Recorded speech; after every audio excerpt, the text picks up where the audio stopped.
Good evening, time traveler. Get comfortable, take a deep breath, and prepare for a journey into one of history's most chaotic and terrifying periods. Tonight, we're going to experience what it was really like to live through the French Revolution from 1789 through 1799, a decade when France transformed from absolute monarchy to constitutional monarchy to radical republic to military dictatorship, leaving hundreds of thousands dead in the process. But forget the images of noble revolutionaries storming the Bastille for liberty, equality, and fraternity. That's not our story tonight. Our journey takes us into the streets of Paris, where a loaf of bread cost a day's wages and hungry crowds rioted, into the countryside, where peasants burned chateaux and murdered nobles, into the revolutionary tribunals, where denunciations sent thousands to the guillotine, and into a society where yesterday's revolutionary could become tomorrow's enemy of the people simply for being insufficiently radical. This isn't the sanitized version taught in civics classes about democratic revolution. This is the reality. The constant fear that you'd be denounced and executed, the bread shortages that left people starving, the civil wars that tore France apart, and the understanding that the revolution devoured its own children with mechanical efficiency. Before we begin, leave me a comment telling me where you're listening from tonight. And if there's another historical topic you'd like me to explore, let me know. Your suggestions shape these journeys. Now, let's step into revolutionary France and discover what daily survival meant when the social order collapsed and the guillotine became the solution to every political problem.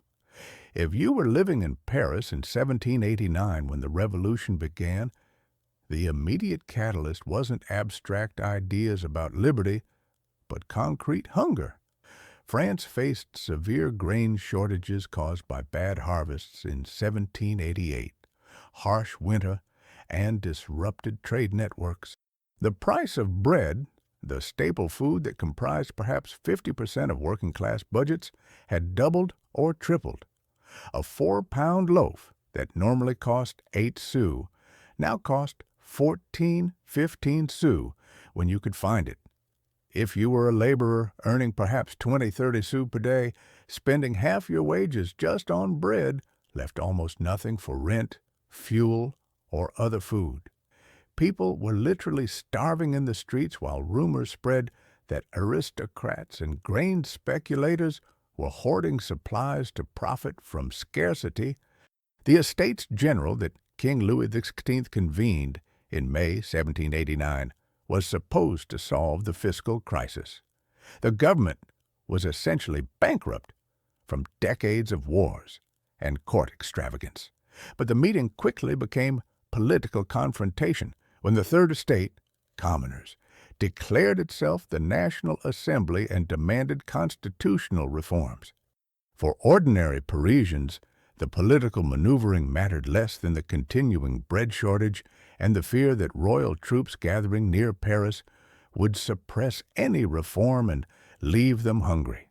The tension was building toward explosion. The Bastille fell on July 14, 1789, not primarily as symbolic liberation, but because crowds sought weapons and gunpowder stored there to defend against expected royal attack. The medieval fortress prison held only 7 inmates, 4 forgers, 2 lunatics, and 1 aristocrat, imprisoned at his family's request. The symbolic importance came later. At the time, the crowd wanted arms. The garrison resisted, negotiations failed, and fighting erupted. When the fortress surrendered after several hours, the crowd massacred several soldiers despite promises of safety. The garrison commander's head was cut off and paraded through Paris on a pike. This would become pattern. Revolutionary violence was neither clean nor noble, but chaotic, brutal, and often directed at anyone who seemed to represent the old order. The great fear that swept rural France in summer 1789 was mass hysteria, fueled by genuine grievances. Rumors spread that aristocrats were hiring brigands to destroy crops and starve the people. Peasant militias formed to defend villages against these imaginary bandits. When no brigands appeared, the armed peasants attacked real targets, the chateau where feudal records were kept. They burned manor houses, destroyed documents that recorded feudal dues and obligations, and sometimes murdered nobles who resisted. The violence was selective, but terrifying for those targeted. If you were a noble living in rural chateaux, the great fear meant your neighbors arriving with torches and weapons, demanding you surrender documents or face death.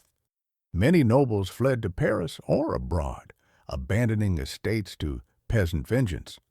The abolition of feudalism on August 4, 1789, sounds like liberation, but was complex and incomplete. The National Assembly, in night session, voted to eliminate feudal privileges, the hunting rights, personal services, and dues that nobles had extracted from peasants. But the actual legislation preserved property rights and required peasants to compensate lords for lost revenues. The peasants ignored this. They stopped paying dues and considered themselves free. The government couldn't enforce compensation because it lacked military force and local authorities sided with peasants. The result was de facto end of feudalism, but also breakdown of traditional authority structures and income sources, creating economic chaos. The Declaration of the Rights of Man and Citizen proclaimed in August 1789 established principles: liberty, equality, property rights, sovereignty of the people that were genuinely revolutionary. But the gap between principles and reality was enormous. The Declaration proclaimed equality, but maintained property qualifications for voting that excluded most men and all women. It proclaimed liberty, but slavery continued in French colonies. It proclaimed rights, but exceptions multiplied as the Revolution radicalized. For ordinary people, the Declaration was inspiring rhetoric that didn't translate to immediate material improvements. You were still hungry, still unemployed, still living in conditions of poverty that equality didn't address. The Women's March on Versailles in October 1789 demonstrated that revolutionary crowds included women who were often more desperate and militant than men. Thousands of women, market women, laundresses, domestic servants, marched from Paris to Versailles demanding bread and the king's return to Paris, where he could be watched. They were armed with pikes, knives, and muskets. When they reached Versailles, they invaded the palace, killed some guards, nearly reached the queen's chambers, and forced the royal family to return to Paris as virtual prisoners. The crowd's power was real and terrifying to elites. The women who marched weren't abstract revolutionaries, but desperate mothers trying to feed their families by forcing the king to address bread shortages. The civil constitution of the clergy passed in 1790 required priests to swear loyalty to the revolutionary state rather than the. This split French Catholicism between constitutional priests who swore the oath and refractory priests who refused. For ordinary Catholics, the vast majority of French people, this created impossible. The church was central to their lives. Baptisms, marriages, burials, weekly mass, religious education. Being forced to choose between church and revolution alienated many who'd initially supported reform. In regions where most priests refused the oath, Western France particularly, This created lasting resentment that would fuel counter-revolutionary violence. If you were devout Catholic, the revolution was attacking your faith and forcing compliance with what the Pope condemned as heresy. The flight to Varennes in June 1791, when the royal family tried to escape France but was caught and returned to Paris, destroyed whatever remaining trust existed between monarchy and revolution. Louis XVI had publicly accepted constitutional reforms while secretly corresponding with foreign courts about military intervention to restore his powers. The flight revealed his duplicity. For moderates who'd hoped constitutional monarchy could work, the betrayal was devastating. For radicals, it confirmed that monarchy was incompatible with revolution. The king became prisoner rather than partner. The fiction that he was willing participant in reform collapsed. From June 1791 onward, the question wasn't whether to preserve monarchy, but whether to tolerate its continued existence.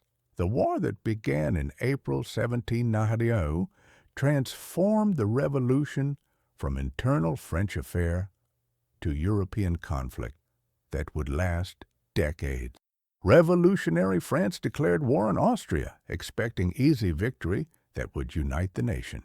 Instead, French armies initially lost badly. The defeats created panic that foreign invasion would destroy the revolution and restore absolute monarchy. The panic fueled radicalization. Traitors must be within France sabotaging the war effort. The Prussian invasion threatened Paris by summer 1792. The atmosphere was one of apocalyptic fear. The revolution faced existential threat, and only extreme measures could save it. The September Massacres of 1792 revealed how quickly revolutionary justice became mob murder. In early September, with Prussian armies advancing and panic gripping Paris, crowds stormed prisons and murdered over 1,000 prisoners, aristocrats, priests, common criminals, and prostitutes. The killings lasted several days. Improvised tribunals gave prisoners brief trials before mobs beat, stabbed, or hacked them to death.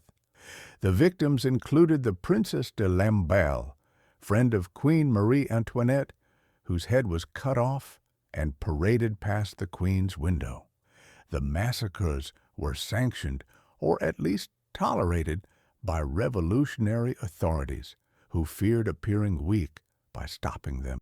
For ordinary Parisians watching or participating, the massacres demonstrated that revolutionary violence had no limits when fear and anger combined. The proclamation of the Republic on September 21, 1792, abolished monarchy and declared France a republic. But republic meant different things to different factions.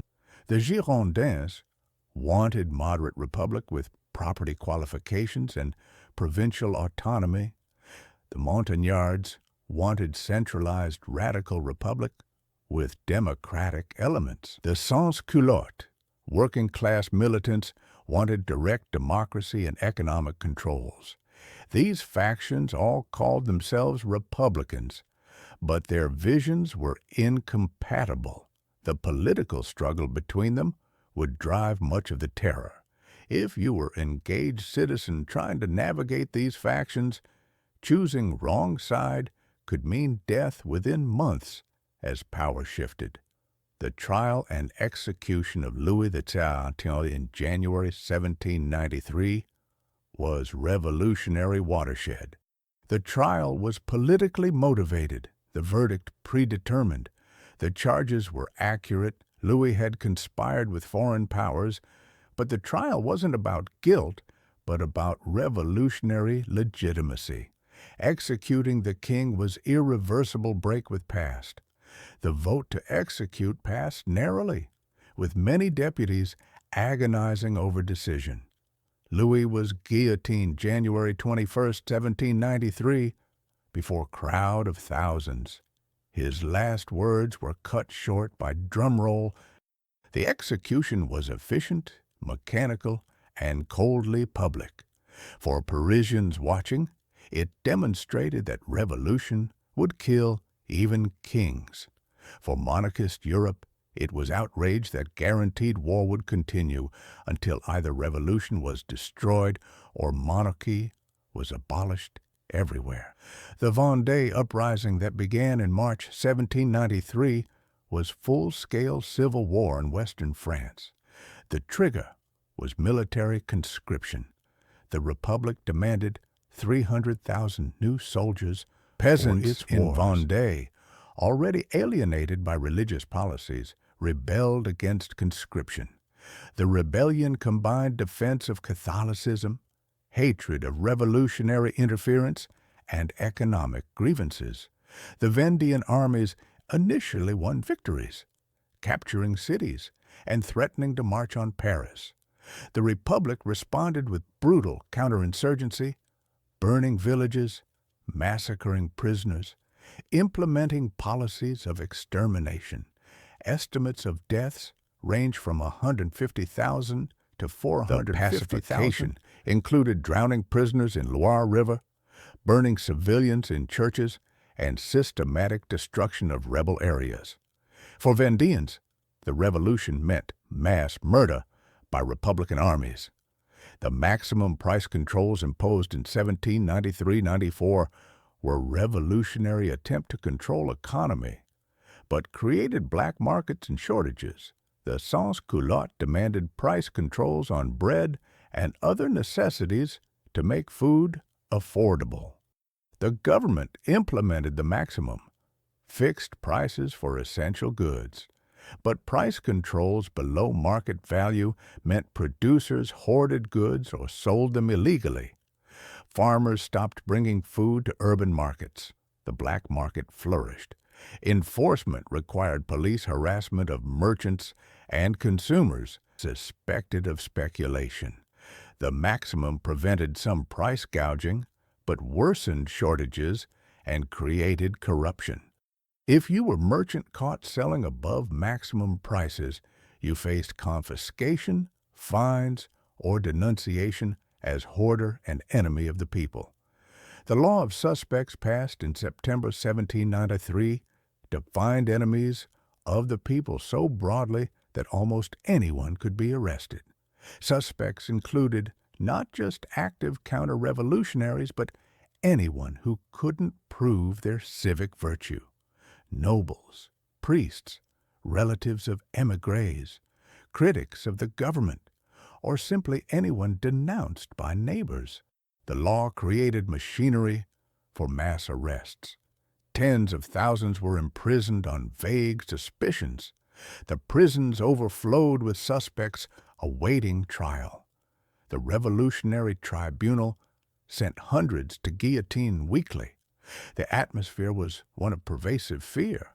Anyone could be denounced for any reason, and the burden was on accused to prove innocence rather than accuser to prove guilt. The Revolutionary Tribunal that judged political cases was parody of justice. Trials lasted hours or minutes. Defense was limited or forbidden. Witnesses were often paid informants.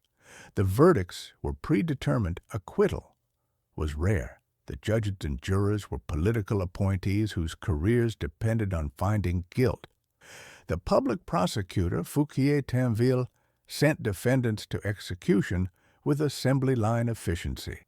Famous trials, Marie Antoinette, Danton, Robespierre, got slightly more procedure, but ordinary suspects received none.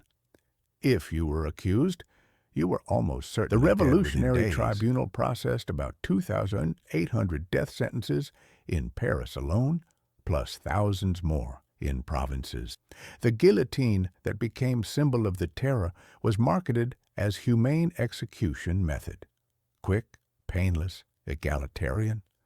Before the Revolution, nobles were beheaded by sword, commoners hanged or broken on wheel. The guillotine treated all equally. Dr. Guillotin proposed it as reform. The machine was efficient Executions took seconds, but the efficiency enabled mass killing. Fell repeatedly, daily, processing batches of condemned. The executions were public spectacles. Crowds gathered to watch, cheering popular victims' deaths, sometimes jeering. Hawkers sold refreshments. The guillotine stood in Place de la Révolution, now Place de la Concorde, as constant reminder of revolution's lethal power. If you lived in Paris, you could watch executions as entertainment or warning. The de-Christianization campaign of 1793-94 attacked Catholicism. Churches were closed or converted to temples of reason. Priests were forced to resign and marry. Religious symbols were destroyed. The revolutionary calendar replaced Christian calendar. Weeks became 10-day decades. Months got new names. The year I began with the Republic in 1792. Sundays disappeared. Saints' days became festivals of revolutionary virtues. For devout Catholics, most French people, this was cultural assault. The government was stealing their religion, their calendar, their saints.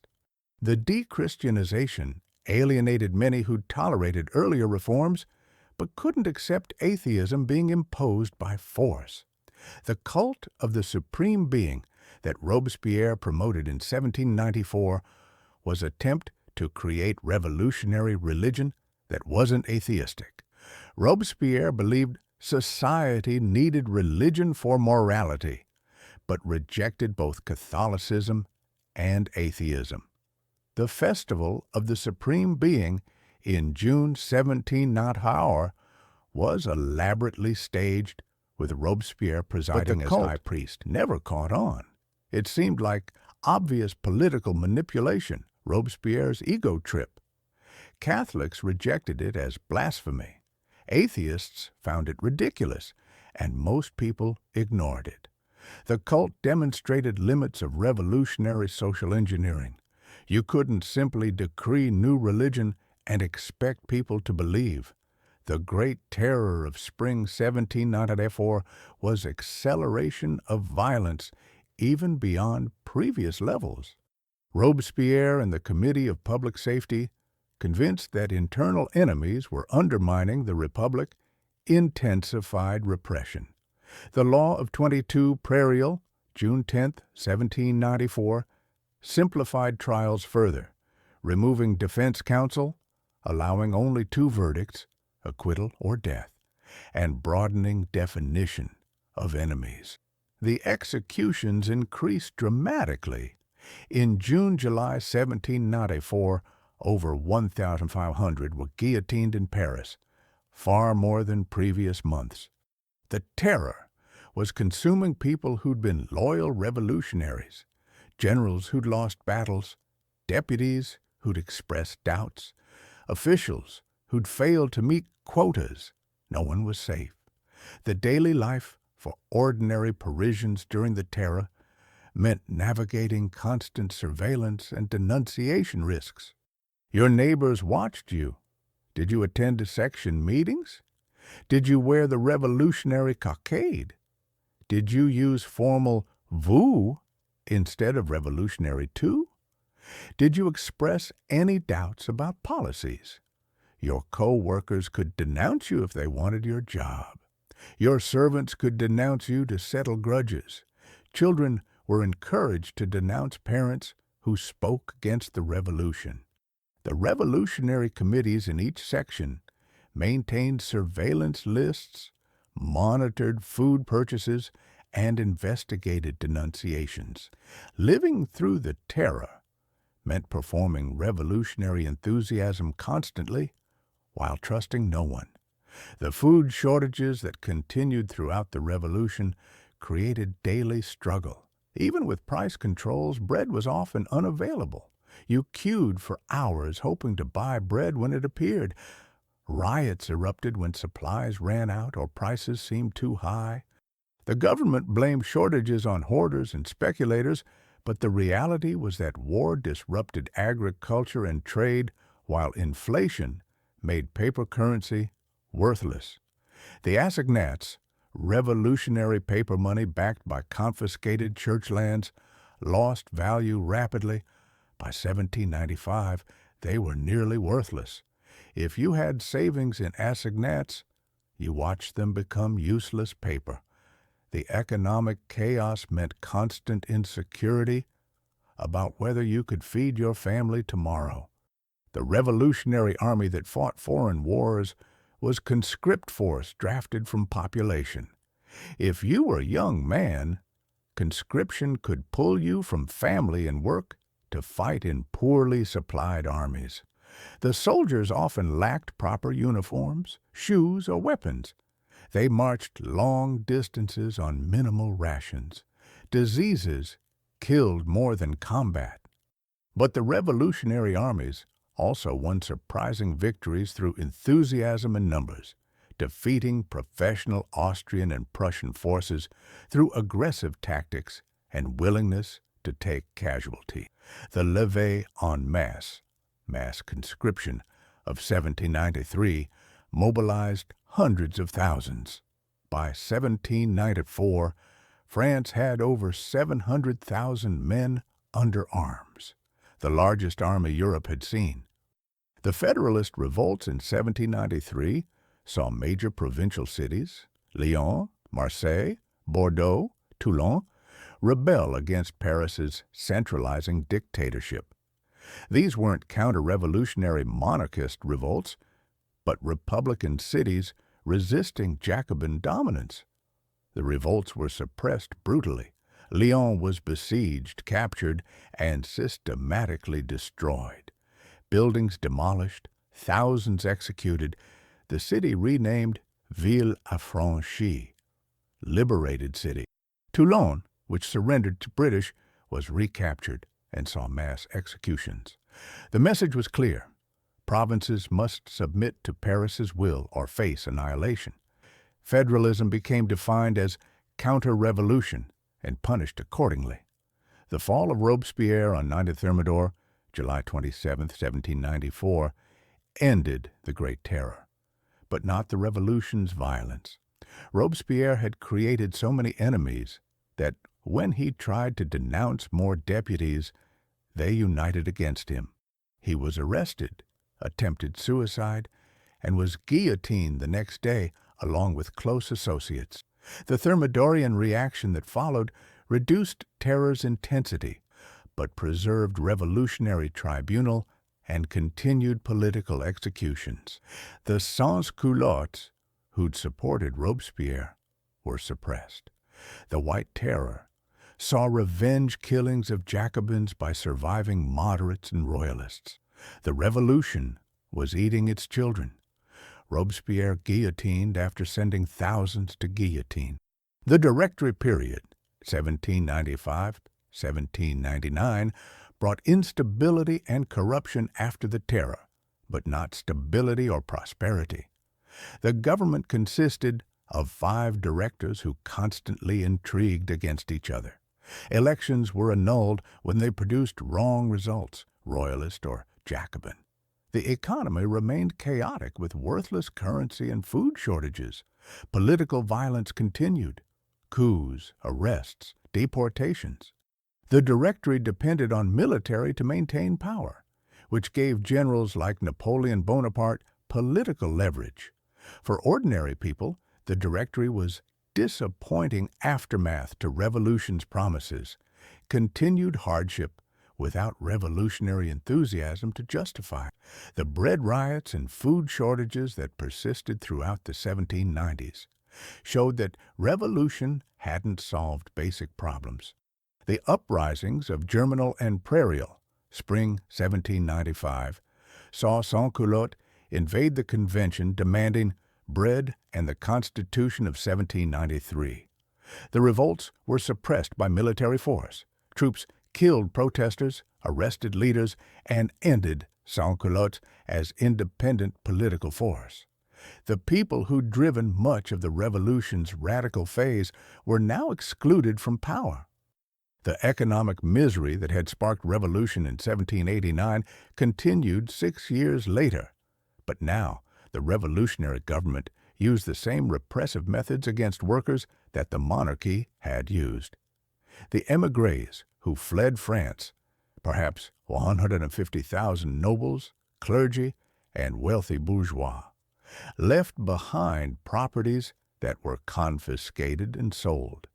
This was massive redistribution of wealth, benefiting whoever could purchase the biens nationaux, national properties.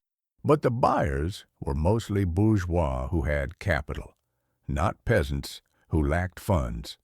The Revolution transferred wealth from nobility and church to bourgeoisie more than to common people.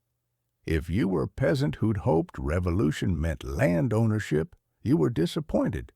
The land went to those who could pay, not those who needed it.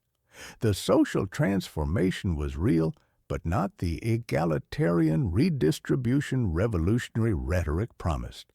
The women who participated in revolution, from market women who marched to Versailles, to Charlotte Corday, who assassinated Marat, to Olympe de Gouges, who demanded women's rights, found that revolutionary equality didn't extend to them.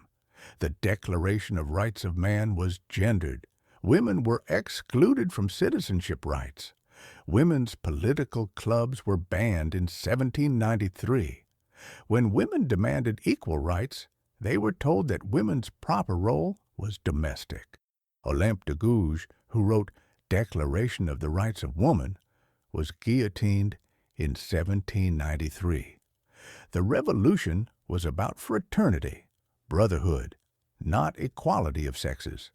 Women gained some legal improvements in inheritance and divorce, but lost political voice. The children growing up during the Revolution experienced traumatic childhoods.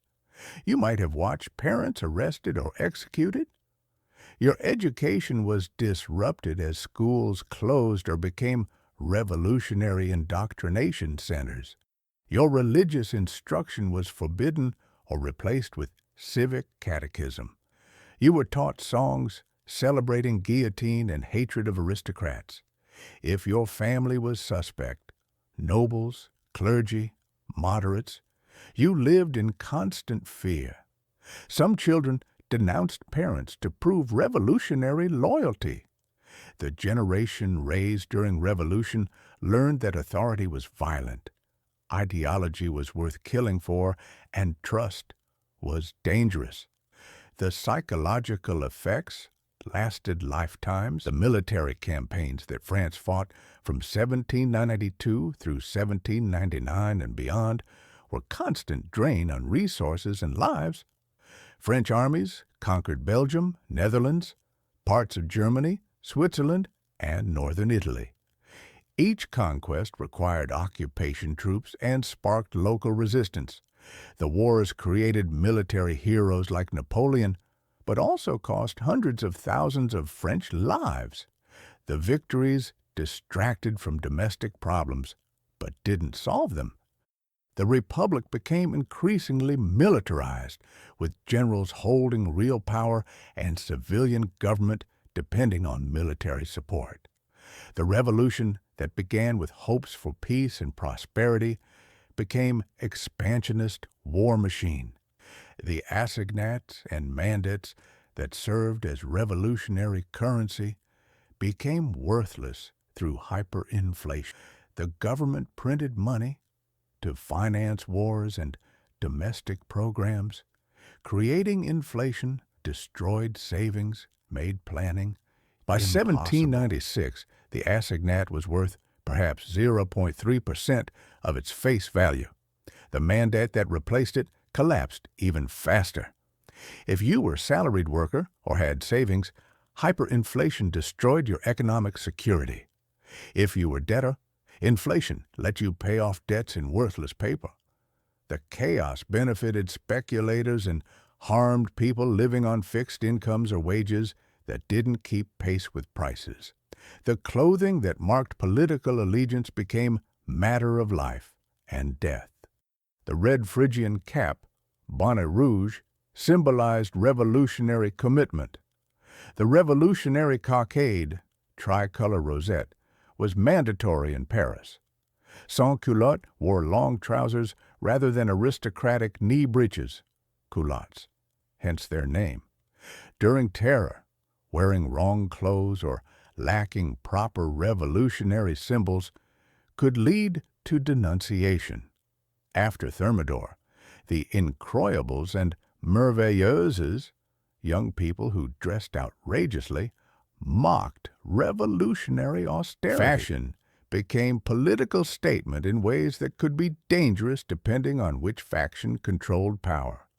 The provincial experience of revolution differed from Paris.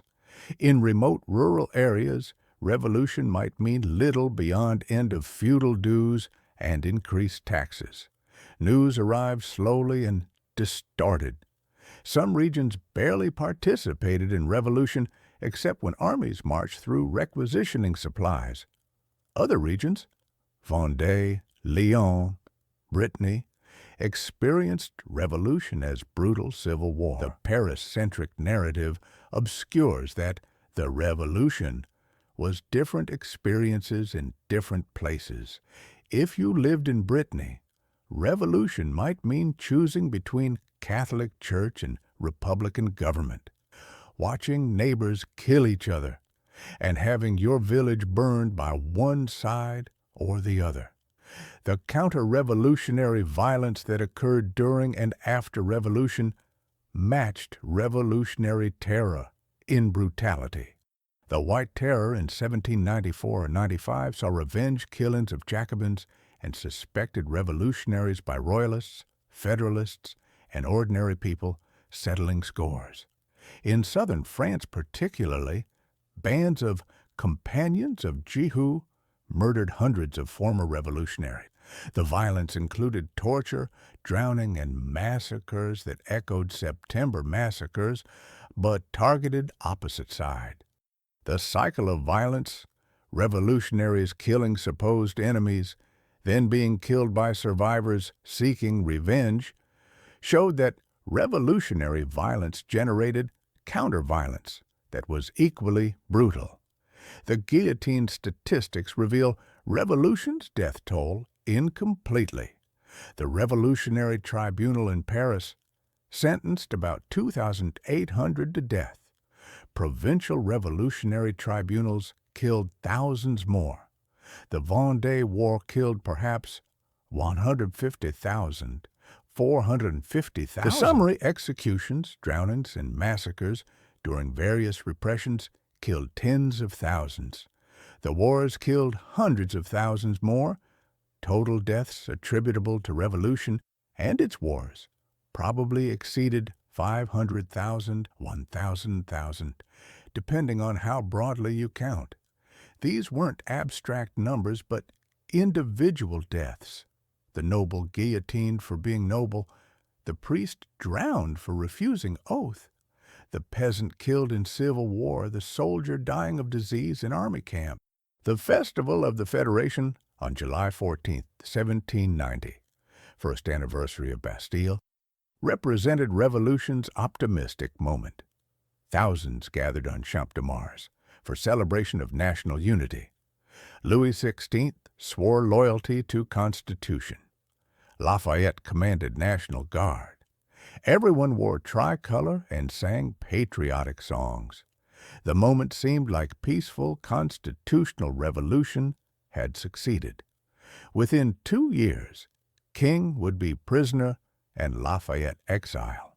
The festival represents road not taken, the brief possibility that revolution might have been moderate constitutional reform rather than radical terror.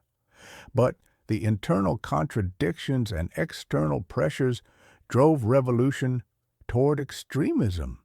The Jacobin Club that dominated revolution's radical phase was political organization, unlike anything that existed before.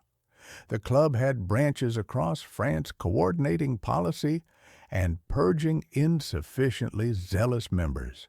It functioned as centralized political party in era before modern parties existed. Membership required demonstrating revolutionary virtue through actions and surveillance of others. The club wielded enormous power. Being expelled meant political death and possibly physical death. Robespierre controlled the club and through it controlled the government. The Jacobin model of disciplined ideological party that purges deviance influenced later revolutionary movements. The surveillance that pervaded revolutionary France created an atmosphere of paranoia where anyone might be spy or informant. The revolutionary committees gathered information about everyone in their sections. Neighbors reported on neighbors. Concierge monitored who visited apartments. Cafe conversations were overheard and reported. Letters were opened. Suspect behavior, not attending section meetings, expressing doubts, associating with wrong people, was noted. The surveillance wasn't comprehensive or efficient, but was pervasive enough to make everyone afraid. Living under surveillance meant performing loyalty constantly and trusting no one completely. The divorce law that revolution liberalized allowed women to divorce for first time in French history. Revolutionary legislators believed marriage should be civil contract, not religious sacrament. Divorce became legal in 1792 on grounds including simple incompatibility. Thousands of women divorced abusive or incompatible husbands. The divorce rate spiked, but the law also allowed men to divorce wives, and post-revolutionary reaction restricted divorce again. Napoleon's civil code reimposed patriarchal marriage with limited divorce grounds. The brief period of liberal divorce showed revolution could expand women's rights, but also that gains could be reversed when political winds changed. The paper documents that revolutionary bureaucracy generated were staggering.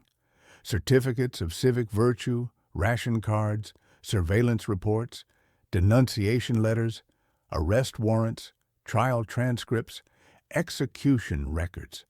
Millions of documents that tried to bureaucratize revolution.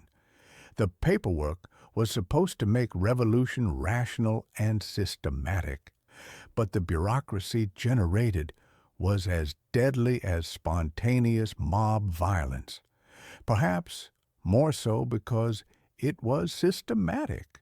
Your papers could save you or condemn you. Lacking proper documents marked you as suspect. Having wrong documents meant arrest. The revolution that began as liberation from arbitrary authority created new arbitrary authority enforced through paperwork. The clubs and societies that proliferated during revolution were spaces for political participation and indoctrination. The Jacobin Club was most important, but hundreds of smaller clubs existed. The Cordeliers Club was more radical than Jacobins. Women formed separate clubs before being banned. Provincial clubs affiliated with Paris clubs. The clubs debated policy, passed resolutions, denounced enemies, and intimidated opponents. They were simultaneously democratic participation, ordinary people engaging in politics, and authoritarian pressure groups that enforced conformity through social pressure and denunciations. The festivals that replaced religious holidays were revolutionary attempts to create secular civic religion. The Festival of Reason, Festival of the Supreme Being, celebrations of military victories, commemorations of revolutionary martyrs. These festivals used religious forms for political purposes. They featured parades, speeches, patriotic songs, symbolic performances, oaths of loyalty. The festivals were supposed to unite citizens in revolutionary values and create emotional attachment to republic. They were elaborate and sometimes effective propaganda, but couldn't replace religious beliefs for devout population. The festivals represented revolution's ambition to reshape not just laws but culture and consciousness. The Levée en Masse Proclamation of August 1793 mobilized entire nation for total war. From this moment until such time as its enemies shall have been driven from the soil of the Republic, all Frenchmen are in permanent requisition for the service of the armies. Young men fought, married men forged weapons, women made tents and uniforms, children prepared bandages, old men were carried to public places to inspire courage. This was first modern concept of total war where entire society is mobilized. It created massive armies that conquered Europe, but also demanded sacrifice from everyone. If you were civilian, you were expected to contribute to war effort. Your labor, your goods, your sons. The metric system that revolution introduced was an attempt to rationalize measurement and eliminate regional variations. Revolutionary rationalism demanded uniform standards based on natural constants rather than arbitrary traditional measures. The meter was defined as 1/10,000,000th of distance from equator to North Pole. The gram was defined from cubic centimeter of water. The decimal system replaced traditional units. The metric system was genuinely useful reform, unlike many revolutionary changes, and eventually spread worldwide.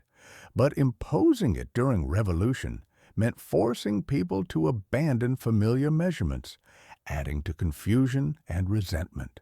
For merchants and artisans, learning new system while dealing with economic chaos was additional burden. The revolutionary calendar that abolished Christian calendar and renamed months was symbolic break with past but practical nightmare. Year I began September 22nd, 1792, with Republic's proclamation. Months had new nature-themed names: Vendémiaire, Brumaire, Frimaire, autumn months, Nivose, Pluviose, Ventose, winter, etc. Weeks became 10-day decades with days numbered rather than 5 or 6 extra days were festivals. The calendar eliminated Sundays and Christian feast days, replacing them with revolutionary holidays. For ordinary people, the new calendar was confusing imposition that disrupted traditional rhythms. Workers lost their weekly rest day. Religious observances became illegal. The calendar never took hold popularly, and Napoleon abolished it in 1806.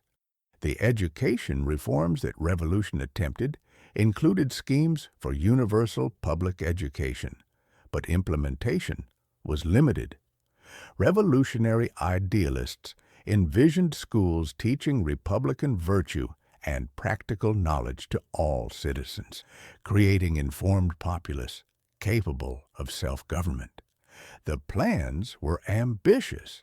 Free primary education for all, including girls, with curriculum emphasizing patriotism and civic duty. But resources were lacking. The government couldn't afford universal education while fighting wars. Teachers were scarce. Many had been clergy who were now suppressed. The education reforms mostly failed during Revolution itself, though they established principles that later governments implemented. The de-Christianization that radical revolutionaries implemented included bizarre excesses. Statues of saints were decapitated or destroyed. Church bells were melted for cannons. Churches became warehouses or stables. Religious processions were banned. Priests who'd sworn loyalty to Republic were pressured to abdicate and marry to prove they'd renounced priesthood. Some revolutionary committees held mock trials of religious artifacts or forced priests to participate in blasphemous ceremonies. The campaign reflected genuine atheism among some revolutionaries, but also practical anti-clericalism. The Church had supported monarchy and remained counter-revolutionary force. These acts were sacrilege that confirmed revolution's hostility to faith. The imprisonment that tens of thousands experienced during terror was harsh and uncertain. You might be arrested on vague denunciation and held for months awaiting trial. The prisons, converted monasteries, former royal buildings, were overcrowded, filthy, and disease-ridden. Food was inadequate. Prisoners bought better treatment from corrupt guards if they had money. The wealthy could arrange relatively comfortable imprisonment. The poor suffered in dungeons. But wealth couldn't prevent guillotine if the Revolutionary Tribunal decided against you. The prison experience was limbo, waiting to see if you'd be released, held indefinitely, or executed. Fellow prisoners might be executed today, with you wondering if tomorrow was your turn. The refugees who fled revolution, aristocrats, priests, royalists, found refuge in various countries, but lived as impoverished exiles dependent on charity or foreign governments. Many had left expecting brief exile until foreign armies restored Louis XVI. Instead, exile lasted years or decades. Some never returned. The émigrés in London, Brussels, or German states lived on subsistence, their French properties confiscated, their social status diminished to refugees. Some plotted counter-revolution. Others adapted to exile. The emotional toll, separation from family, loss of status and wealth, uncertainty about return, was severe. Many died in exile having lost everything to revolution they'd hoped to escape. The forgeries and frauds that proliferated during economic chaos included counterfeit assignats, forged certificates of civic virtue, and false denunciations for personal gain. The chaos created opportunities for criminals, and counterfeit assignats flooded market, both produced by domestic criminals and by foreign governments trying to sabotage French economy. The certificates that proved revolutionary loyalty could be forged or bought, creating market in fake credentials. Denunciations motivated by greed or revenge sent innocent people to guillotine, while denouncers profited from confiscated property. The breakdown of authority and trust made fraud endemic and detection difficult. The requisitions that revolutionary government imposed to supply armies took grain, horses, wagons, cloth, metal, anything needed for war. Commissioners arrived in villages demanding supplies at fixed prices or simply seizing what they needed.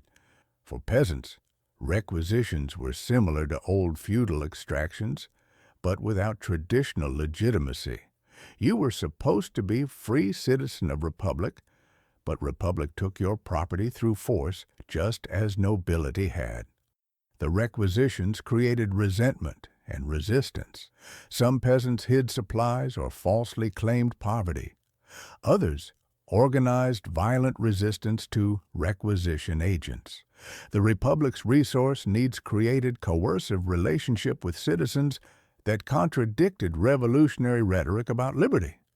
The newspapers that proliferated during Revolution were diverse, partisan, and often dangerous to publish. The press was freed from royal censorship, but subjected to revolutionary censorship and mob violence. Papers that criticized revolution risked being shut down, their editors arrested or killed. Marat's L'Ami du Peuple, friend of the people, called for violence against enemies. Hébert's Le Père Duchesne used vulgar language to mobilize sans-culottes. Royalist papers operated clandestinely or in exile. The papers shaped public opinion, reported news selectively, and functioned as propaganda. Reading newspapers became political act. Which paper you read revealed your allegiances and could make you suspect. The songs that revolution generated included La Marseillaise, originally a war song for the Army of the Rhine, which became national anthem. The song's violent lyrics, "Let impure blood water our furrows," reflect revolutionary militancy. Other songs celebrated guillotine, mocked Marie Antoinette, called for death to aristocrats, or proclaimed revolutionary virtue. The songs were sung at clubs, festivals, and while marching to war. They created emotional solidarity and expressed revolutionary enthusiasm. But they also normalized violence and dehumanized enemies. Children sang songs celebrating executions. The culture was saturated with violent rhetoric that made actual violence seem natural and just. The theater during Revolution became political battleground. Plays required revolutionary themes and patriotic messages. Classical plays were adapted to remove references to kings or nobility. Counter-revolutionary plays were banned. Audiences interrupted performances to demand patriotic songs or denounce suspected royalists among actors. The Comédie Française, France's premier theater, split between revolutionary and moderate factions. Actors were arrested for insufficient enthusiasm or wrong political connections. Theater audiences became surveillance sites where failure to applaud properly could lead to denunciation. The arts couldn't remain apolitical. Everything was political and potentially dangerous. The hospitals and medical care that existed were overwhelmed by wounded soldiers, disease, and malnutrition. Medical knowledge was primitive. Germ theory didn't exist. Anesthesia was limited to alcohol or opium. Surgical techniques were crude. The wounded from wars flooded hospitals that lacked supplies and staff. Epidemic diseases, typhus, dysentery, smallpox, spread in crowded, unsanitary conditions. Malnutrition from food shortages made everyone more vulnerable to disease.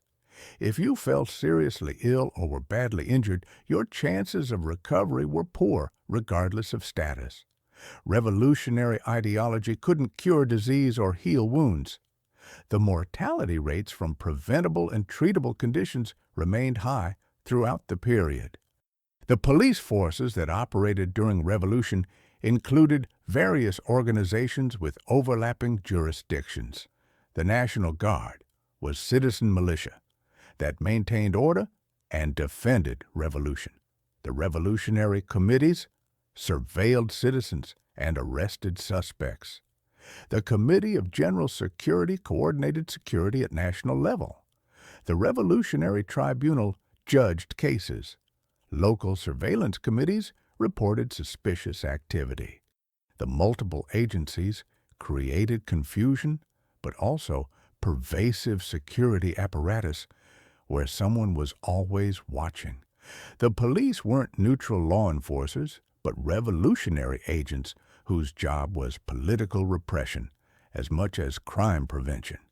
The foreign perceptions of French Revolution ranged from enthusiasm to horror. Initially, some foreign intellectuals and reformers celebrated revolution. British Whigs, American Republicans, European liberals saw it as extending the execution of Louis Extihan, the Terror, and aggressive wars turned foreign opinion against revolution. Edmund Burke's Reflections on the Revolution in France, de 1790, predicted violence and anarchy. The conservative backlash to revolution influenced European politics for decades. Foreign governments suppressed domestic revolutionary movements, fearing French Revolution would spread. The revolution became international ideological divide, supporters of revolution versus defenders of traditional order. The Napoleon rise to power began during revolution and would end it. Napoleon was a successful general who'd won victories in Italy and Egypt. He cultivated political connections and popular support. The Directory was weak and corrupt, facing challenges from both left and right. Napoleon's coup on 18 Brumaire, November 9, 1799, overthrew Directory and installed Napoleon as first consul. The coup faced little resistance. People were tired of instability and welcomed strong leader. Napoleon claimed to preserve revolution while ending its chaos. In reality, he established authoritarian rule that retained some revolutionary changes while eliminating democratic elements. The revolution that began with demands for liberty ended with military dictator who eventually crowned himself emperor. The evaluation of whether revolution achieved its goals depends on which goals you emphasize. It abolished feudalism and established legal equality, genuine achievements. It secularized state and established religious tolerance, eventually. It introduced metric system, reformed laws, and modernized administration. These were lasting changes that influenced not just France, but Europe and beyond. But the revolution also killed hundreds of thousands, created a decade of instability and violence, and ended with authoritarian Napoleon rather than democratic republic. The gap between revolutionary rhetoric, liberty, equality, fraternity, and reality, terror, war, dictatorship, was enormous. Whether gains justified costs is moral question without objective answer. The comparison between French Revolution and other revolutions, American, Russian, Chinese, reveals patterns. Revolutions often begin with moderate demands for reform, but radicalize when faced with internal resistance and external threats. The violence escalates as factions compete for power. The revolution devours its own. Early leaders are overthrown and often killed by more radical successors. Eventually, exhaustion or military leader ends revolutionary period. The French Revolution established patterns that subsequent revolutions repeated. Understanding these patterns helps explain why revolutions so often fail to achieve their stated goals, and instead create new forms of oppression. The memory of French Revolution in subsequent French history was contested and politicized. Conservatives emphasized revolution's violence and chaos. Liberals emphasized constitutional reforms and rights. Socialists emphasized sans-culotte and economic demands. Each political movement claimed revolution's legacy for different purposes. The revolution became foundation myth for French Republic, the moment when old regime ended and modern France began. But the meaning of that moment remained disputed. Was revolution glorious liberation or tragic mistake? The debate continued through 19th and 20th centuries and persists in French politics today. The historiography of French Revolution, how historians interpret it, has evolved dramatically. Early histories were partisan, royalist, republican, socialist versions. 19th century historians debated whether revolution was inevitable and whether violence was necessary. 20th century historians used social and economic analysis, examining class structures and material conditions. Recent historians emphasize cultural history, political language, and contingency. The revolution wasn't inevitable, but resulted from specific decisions in specific contexts. The massive documentation, government records, personal letters, newspapers, trial transcripts allows detailed reconstruction but also multiple interpretations of the same events. The specific individuals whose stories illustrate revolution's human reality include both famous and obscure victims. Marie Antoinette, tried and guillotined in October 1793, was demonized as Austrian whore and scapegoat for monarchy's failures. Her trial was show trial, with fabricated charges. She faced execution with dignity that earned grudging respect even from revolutionaries. Madame Roland, Girondin supporter and salonière, was executed in November 1793. Her famous last words, "O liberty, what crimes are committed in thy name?" expressed disillusion with revolution she'd supported. Georges Danton, revolutionary leader who'd helped create terror, was guillotined in April 1794 when Robespierre eliminated him as rival. His last words, "Show my head to the people, it's worth it," showed defiant acceptance of fate. The ordinary people whose names are recorded in execution lists, but whose stories are lost, numbered in thousands. The carpenter denounced for expressing doubts about Maximum. The washerwoman arrested for defending priest. The baker accused of hoarding flour. The former servant of noble family guillotined for association. These individuals left no memoirs, no famous last words, no historical legacy beyond names in archives. They were caught in revolutionary machinery and ground up because they said wrong thing, knew wrong person, or simply had bad luck. Their collective suffering represents revolution's human cost beyond statistics. The Thermidorian reaction that followed Robespierre's fall gradually dismantled terror's machinery, but preserved revolutionary government. The Revolutionary Tribunal continued operating with less intensity. The law of suspects was softened. Political prisoners were released. But the basic revolutionary structure remained: republic, representative government, rejection of monarchy. The Thermidorians were revolutionaries who wanted to end excesses while preventing counter-revolution. They faced challenges from both Jacobins demanding return to terror and Royalists demanding monarchy's restoration. The middle path was difficult to maintain and required continued violence to suppress both extremes. The Directory's corruption became legendary as officials enriched themselves while population suffered. Directors lived lavishly while workers starved. Government contracts went to cronies. Speculation in assignats and biens nationaux created new fortunes for connected insiders. The moral authority that revolution claimed was undermined by visible corruption. The gap between revolutionary rhetoric about virtue and actual behavior of revolutionary government was too obvious to ignore. If you were struggling worker-watching officials profit from revolution, the cynicism was understandable.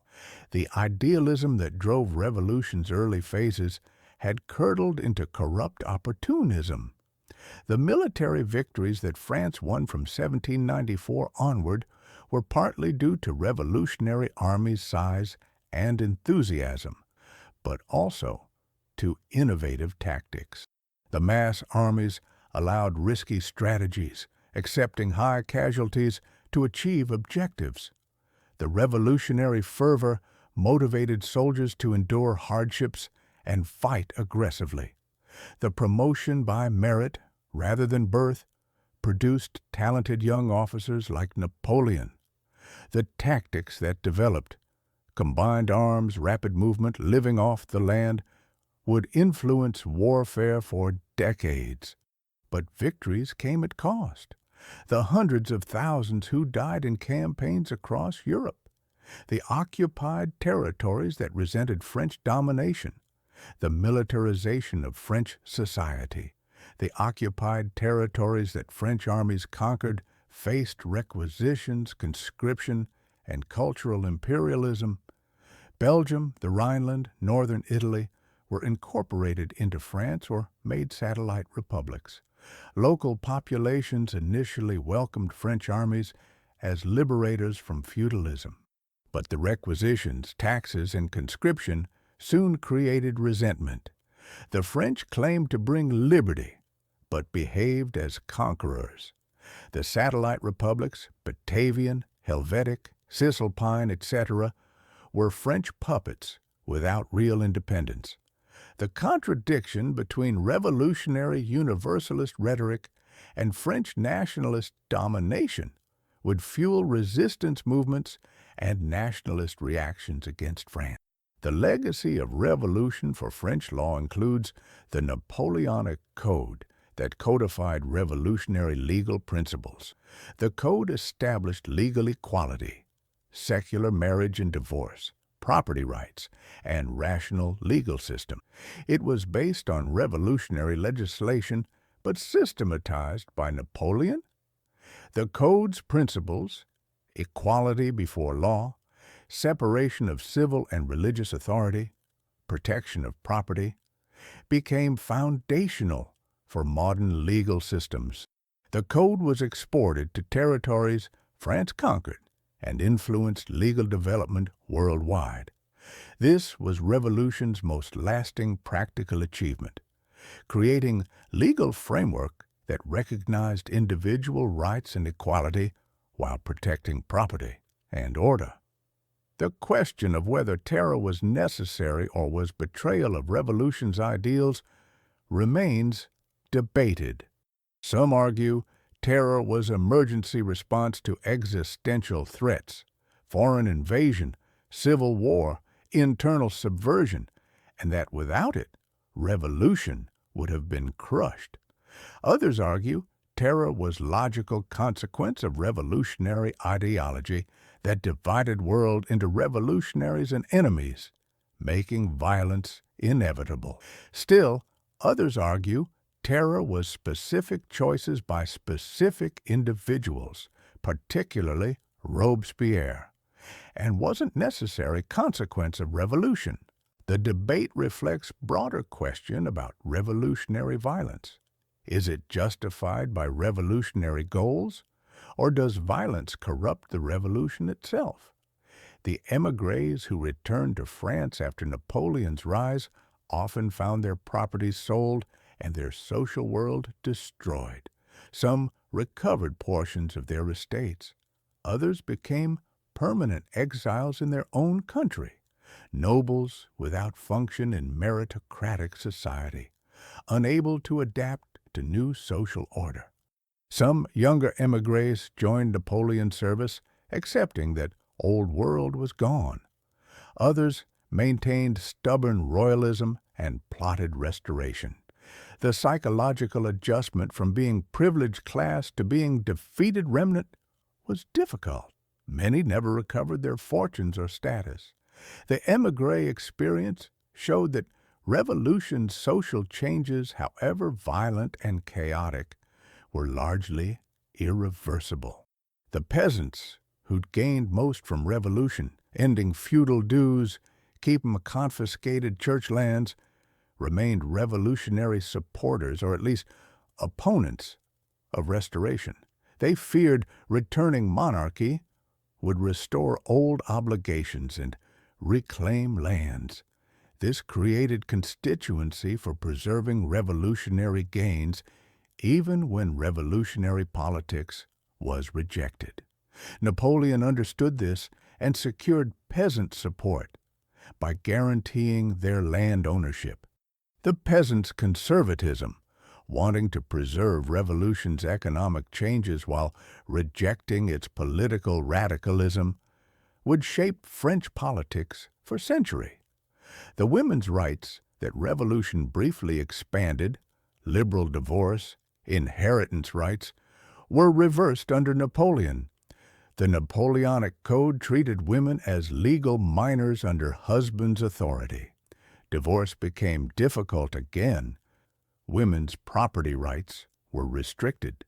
The brief period of relative equality ended. The Code's patriarchal provisions influenced French law until late 20th century. The Revolution's failure to extend political rights to women and subsequent reversal of legal gains showed limits of revolutionary equality. The fraternity that revolution emphasized was literally brotherhood. Women were excluded from full citizenship. The long-term effects of revolution on European politics included inspiring liberal and nationalist movements, while also provoking conservative reaction. The principles of popular sovereignty, constitutional government, and legal equality spread beyond France. But the violence and instability also frightened elites across Europe, who formed alliances to suppress revolutionary movements. The Congress of Vienna in 1815 tried to restore pre-revolutionary order, but couldn't completely reverse revolutionary changes. The 19th century saw repeated conflicts between revolutionary and counter-revolutionary forces, with Revolution of 1789 as founding moment for modern revolutionary tradition. The comparison between revolutionary ideals and Napoleon's empire reveals how far revolution strayed from original principles. Napoleon restored monarchy as empire, established hereditary nobility, restricted press freedom, and ruled autocratically. But he also preserved legal equality, maintained secular state, promoted by merit, and spread revolutionary legal principles through conquered territories. He was simultaneously betrayer and consolidator of revolution, ending its democratic experiments while institutionalizing its social and legal reforms. This contradiction reflects revolution's own contradictions between liberty and authority, equality and hierarchy, universalism and nationalism. The collective memory of revolution in France creates divided heritage. Republicans celebrate 1789 as beginning of democracy. Socialists emphasize sans-culotte and economic justice. Conservatives lament violence and social upheaval. The Catholic Church sees de-Christianization as persecution. French identity is shaped by revolution. The principles of république, laïcité, secularism, and égalité come from revolutionary period. But the meaning of those principles and whether revolution achieved them remains contested. The Bastille Day celebration on July 14th commemorates revolution's beginning, but glosses over its violent course. The sanitized memory focuses on liberty and equality, while downplaying terror and dictatorship. The relevance of French Revolution to modern world includes both inspiration and warning. Revolutionary commitment to human rights, popular sovereignty, and legal equality influenced democratic movements globally. The Declaration of Rights principles appear in modern human rights documents, but revolution also demonstrated how idealistic movements can become violent and authoritarian, how revolutionary enthusiasm can justify atrocities, and how utopian goals can lead to dystopian results. Understanding revolution's complexity, its genuine achievements and terrible costs, helps modern societies think about political change without either dismissing revolutionary aspirations or romanticizing revolutionary violence. The final assessment of what it meant to live through French Revolution is that it was a decade of constant fear, uncertainty, and danger, punctuated by moments of hope and possibility. You experienced liberation from feudalism and glimpse of you also experienced participation, violence, economic chaos, political persecution, and betrayal of revolutionary promises. Whether revolution improved your life depended on who you were. Peasants gained land, workers gained legal equality, but not economic security. Nobles lost everything, clergy faced persecution, women gained and lost rights. Almost everyone experienced trauma from violence, instability, and constant threat. The revolution transformed France and Europe, but at enormous human cost that statistics can't capture. The survival strategies that ordinary people employed during a revolution included political conformity, social networks, and strategic silence. You attended section meetings to demonstrate civic virtue. You wore revolutionary symbols. You applauded executions, whether you approved or not. You avoided discussing politics with anyone you didn't trust completely. You cultivated relationships with officials who might protect you. You denounced when necessary to prove loyalty or deflect suspicion from yourself. These strategies were morally compromising but practically necessary. The alternative, principled opposition, usually meant death. Living through terror meant becoming complicit in ways that haunted survivors afterward. The informants and denouncers who enabled terror were motivated by ideology, fear, opportunism, and personal grudges. Some genuinely believed they were defending revolution by exposing enemies. Others denounced from fear. If you didn't denounce others, you might be suspected yourself.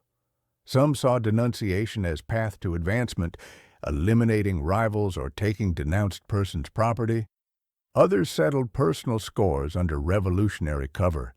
The neighbor who'd sued you, the merchant who'd cheated you, the rival in love could be eliminated through denunciation. The system corrupted social relationships by incentivizing betrayal and making trust impossible. The psychological impact on survivors included trauma, guilt, and moral injury that lasted lifetimes. If you'd denounced others to save yourself, you lived with that guilt. If you'd watched neighbors executed without intervening, you carry that memory. If you'd participated in crowd violence, you remembered what you'd done.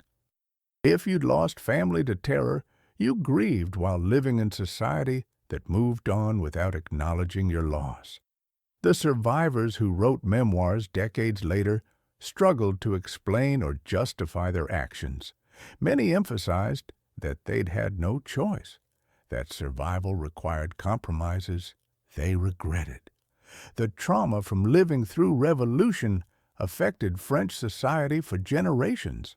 The economic development that occurred after revolution's chaos ended included industrialization and modernization that revolutionary period had interrupted.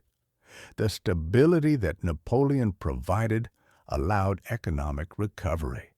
The confiscation and sale of church and noble lands had created new property ownership patterns. The abolition of guilds and internal customs barriers facilitated commerce. The Napoleonic Wars created demand for military supplies that spurred some industries, but recovery was slow and uneven. France's economy in 1815 wasn't obviously better than in 1789. The intervening 25 years of disruption had costs that took decades to overcome. The economic legacy of revolution was mixed. Some barriers removed, but much destruction and little development.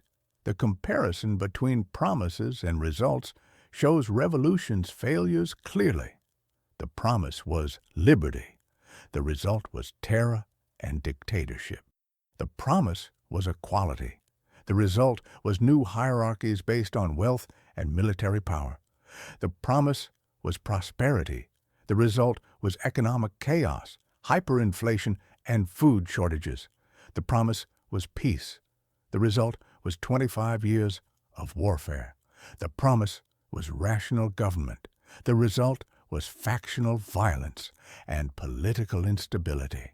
These failures don't negate revolution's achievements, ending feudalism, establishing legal equality, creating modern secular state, but they show that revolutionary enthusiasm couldn't overcome practical constraints and human nature.